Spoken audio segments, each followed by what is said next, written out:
Bismillahirrahmanirrahim. Assalamualaikum warahmatullahi wabarakatuh. Perkenalkan, nama saya Hasliah Lahamid SPD dari UPT SMP Negeri 7 Sabang Selatan dan merangkap di UPT SMP Negeri 2B Bunta Selatan. Apa kabar Bapak Ibu guru hebat? Kita berjumpa lagi di channel saya Hasliah Lahamid. Jangan lupa like, komen, dan subscribe ya.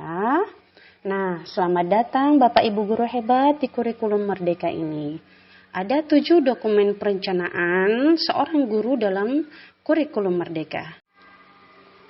7 perencanaan guru dalam kurikulum Merdeka ini dikenal dengan istilah perangkat ajar, yaitu diperoleh dengan melakukan yang pertama, guru melakukan analisis terhadap CP yaitu capaian pembelajaran.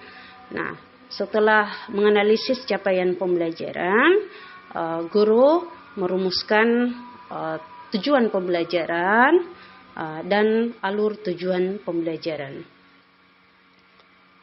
Nah, setelah itu kita menyusun protah atau promes, program semester dan program tahunan yang kita pedomani dalam melaksanakan proses pembelajaran.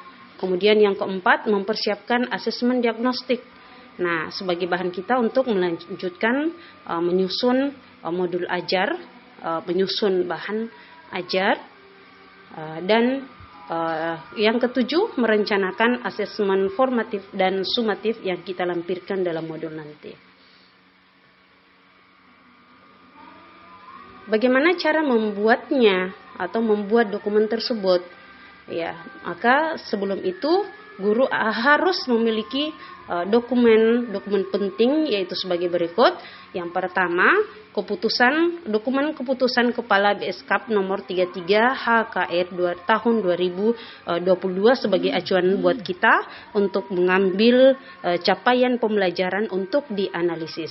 Kemudian yang kedua, panduan pembelajaran dan asesmen. Ya, mencari panduan pembelajaran dan asesmen. Kemudian keputusan Kepala BSKAP nomor 9 tahun 2022. Ya, dan tak kalah pentingnya, ya, guru harus memegang atau mengetahui atau melihat kalender pendidikan sebagai rujukan. Yang pertama, guru melakukan analisis terhadap capaian pembelajaran.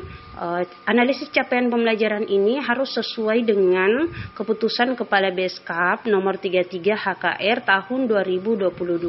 Analisis capaian pembelajaran ini kita lakukan untuk apa? Untuk mendapatkan tujuan pembelajaran.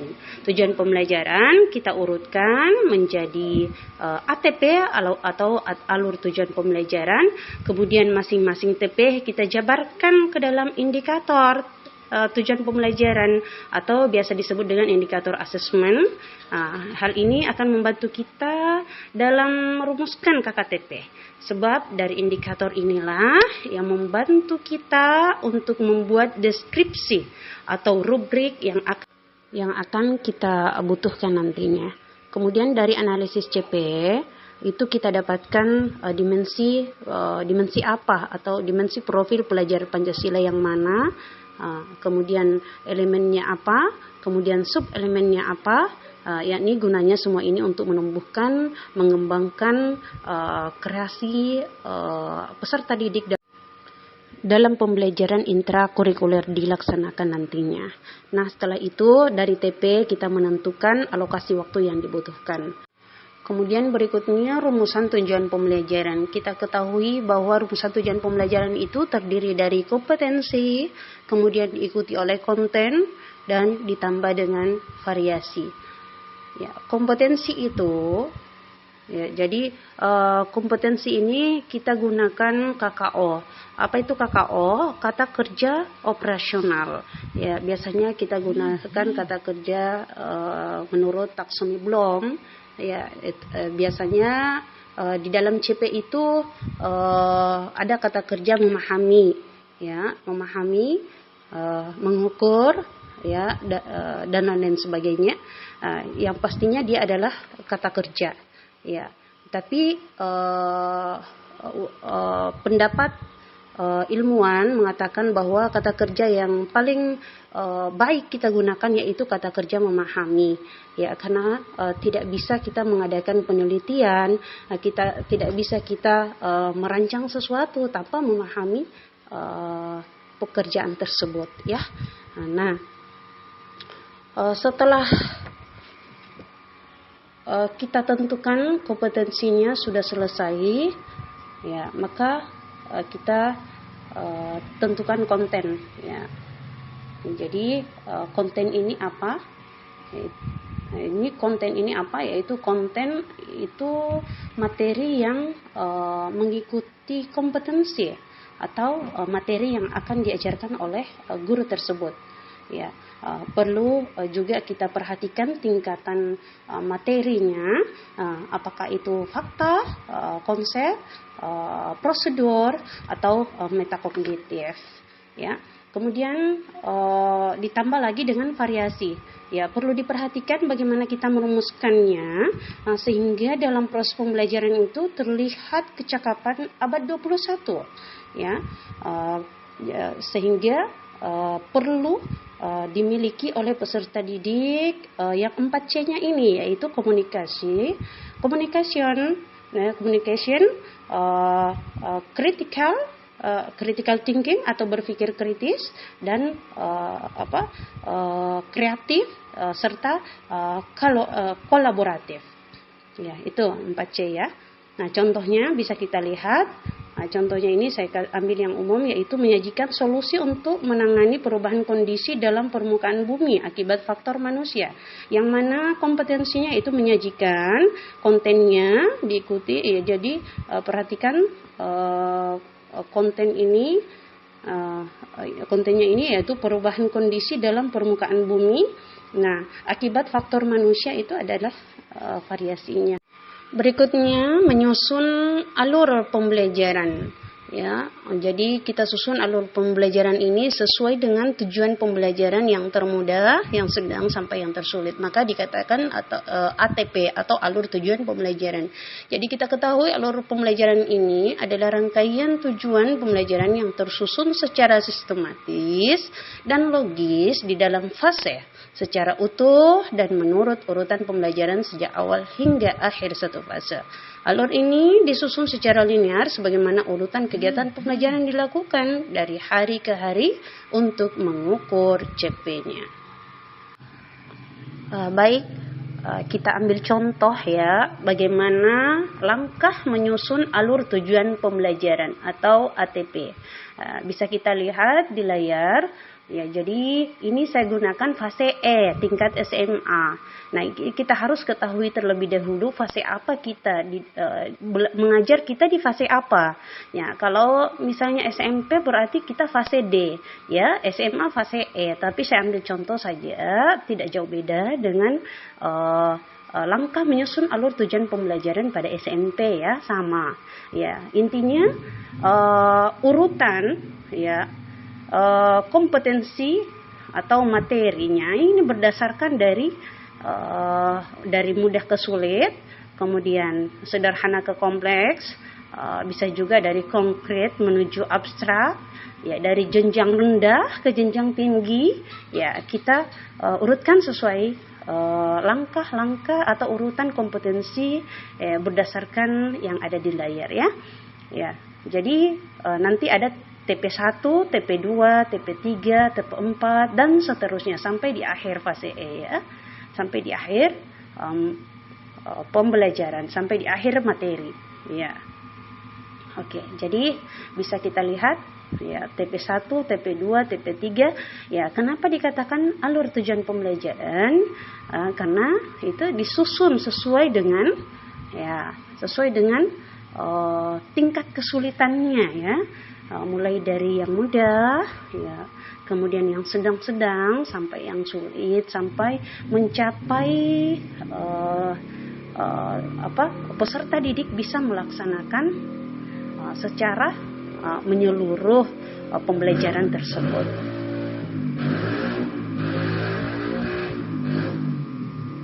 Ya, bisa diperhatikan. Ya, Kemudian bagaimana format analisis CP. Nah ini tadi kita bicara mengenai CP ya. Format analisisnya seperti ini, ada elemennya, ya. Kemudian CP-nya, TP-nya, ya, kolom TP-nya, ya. Perhatikan kolom TP, tujuan pembelajarannya, ya. Kemudian disusun dari yang mudah sampai yang tersulit di alur tujuan pembelajaran. Ya, sudah kita jelaskan tadi. Ya, seperti ini format analisis capaian pembelajarannya. Ya, saya kira jelas ya, jelas.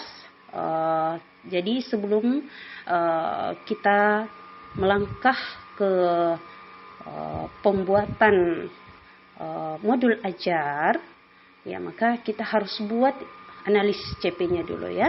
Ya, karena ini sangat membantu. Kita seperti menghayal ketika kita langsung membuat sesuatu yang tidak kita ketahui. Maka kita butuhkan format seperti ini untuk memudahkan kita untuk menyusun modul ajar nantinya.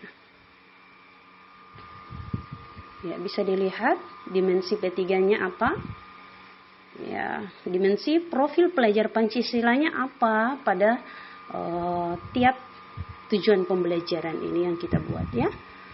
Nah, kemudian waktu yang kita gunakan dalam satu tujuan pembelajaran itu berapa menit? Ya, sekian menit. Ya, sampai seterusnya. Berapa tujuan pembelajaran yang kita buat? Nah, maka berapa tujuan pembelajaran kita buat? Maka kita tentukan waktu yang kita gunakan setiap tujuan pembelajaran tersebut.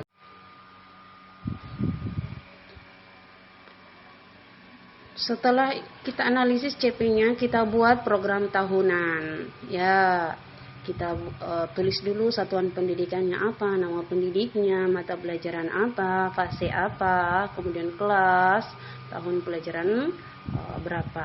Ya, kemudian kita tentukan banyaknya minggu semester 1.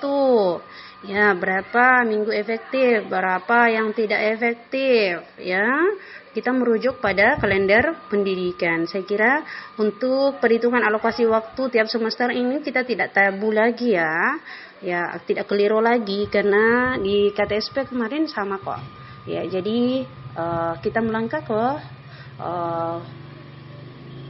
bagian 3.2 yaitu ya kita tulis alur tujuan pembelajaran atau ATP-nya apa, lingkup materinya apa, saya sudah jelaskan tadi sebelumnya ya, kemudian jam pelajarannya berapa, semester berapa ya, kemudian keterangannya apa. Ya, saya kira sisa kita buat atau kita edit ya, kita edit dari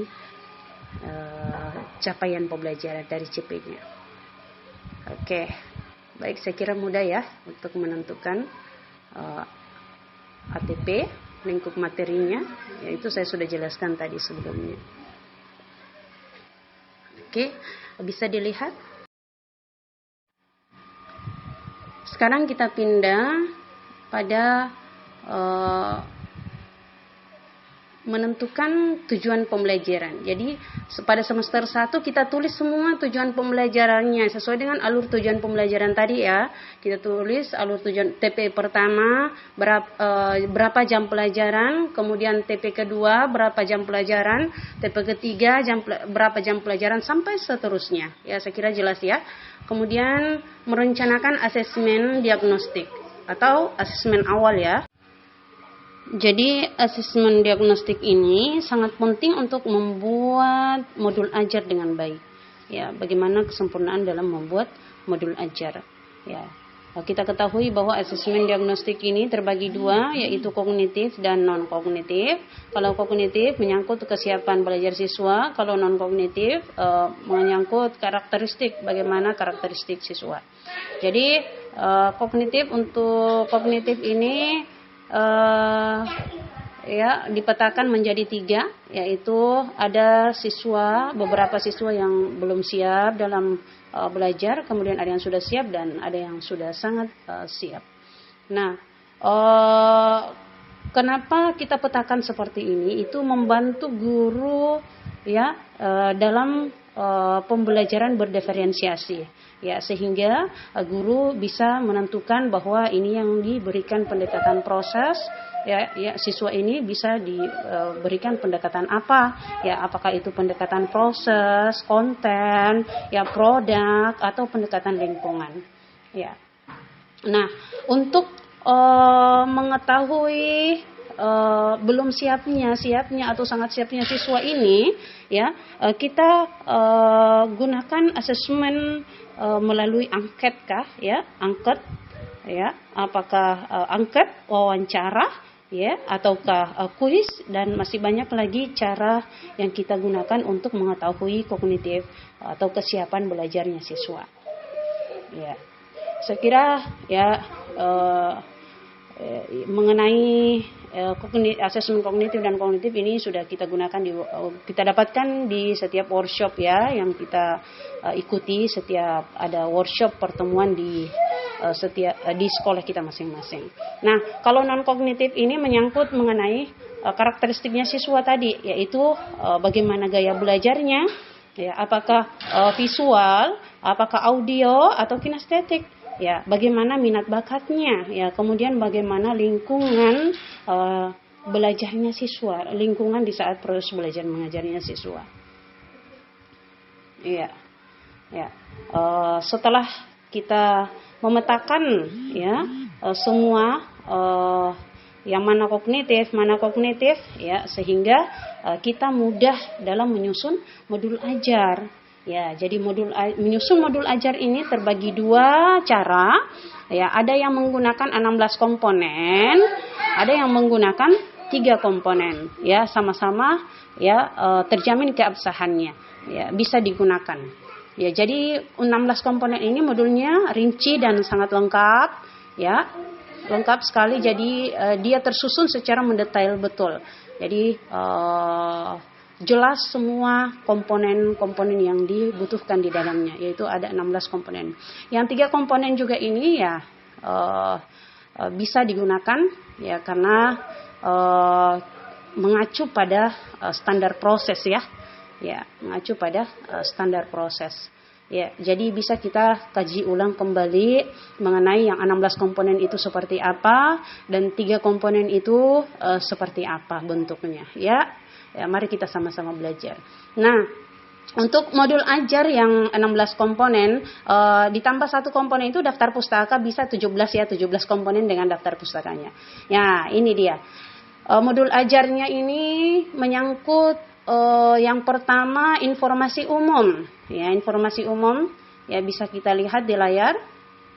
Ya, kemudian inti dari penyusunan modul ajarnya, ada tujuan pembelajaran, pemahaman bermakna, pertanyaan pemantik, kegiatan pembelajaran, asesmennya apa, ya, asesmen yang dilakukannya seperti apa, kemudian pengayaan dan remedial, refleksi peserta didik dan guru, ya, kemudian lampiran-lampiran yang harus kita lampirkan, LKPD-nya, ya, bahan bacaan gurunya dan peserta didik apa, ya, kemudian glosarium, ya. Ya, jadi yang 17 ini bisa dikurangi, ya, boleh juga ditambah, ya, kalau masih ada yang perlu kita bubuhkan di situ. Namun disarankan bagian kegiatan ini dipertahankan, Bapak Ibu, ya, agar memudahkan guru menerapkan prinsip pembelajaran dan menyusun asesmen. Ya, saya kira jelas, ya, Bapak Ibu, bisa dibaca di layar mengenai yang 17 komponen ini dengan daftar pustaka. Oke, baik, kita pindah ke modul ajar yang 3 komponen. Otomatis yang wajib itu ya wajib, ya, kita menentukan identitasnya apa, ya. Nah, kemudian yang pertama kita tentukan tujuan pembelajaran, kegiatan pembelajaran, dan asesmen. Itu yang 3, ya. Ya. Kemudian merencanakan asesmen, ya. kemudian kita merencanakan asesmen, ya. Merencanakan asesmen, ya, formatnya seperti ini.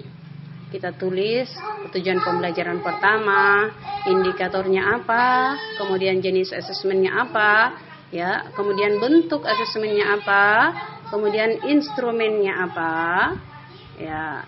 Jadi asesmen ini sangat berpengaruh terhadap instrumen yang akan kita buat, ya. Kemudian KKTP-nya apa, ya. KKTP ini, ya, 4 cara sudah kita ketahui bahwa 4 cara pembuatan KKTP, ya. Jadi kita pilah, ya, apakah penilaiannya ini dalam bentuk kuantitatif, ya, ataukah interval, ya, ataukah dalam bentuk yang lain, ya. Kemudian keterangan dari setiap tujuan pembelajaran. Oke. Kemudian setelah itu kita persiapkan bahan ajarnya, ya. Untuk persiapan bahan ajar, untuk persiapan bahan ajarnya ada dalam bentuk bahan ajar cetak, ya, seperti LKPD, ya, persentase, modul, buku, grafik, ya, majalah dan lain-lain.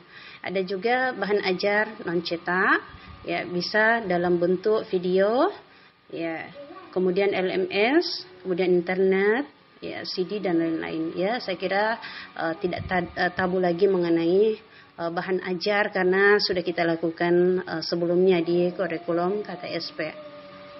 Oke, bisa dilihat Bapak Ibu, ya, persiapan bahan ajar yang kita gunakan. Oke, saya kira sampai di sini pertemuan kita atau presentasi kita hari ini. Mohon maaf Bapak Ibu, kita sama-sama belajar. Saya hanya membagi apa yang saya ketahui. Wassalamualaikum warahmatullahi wabarakatuh.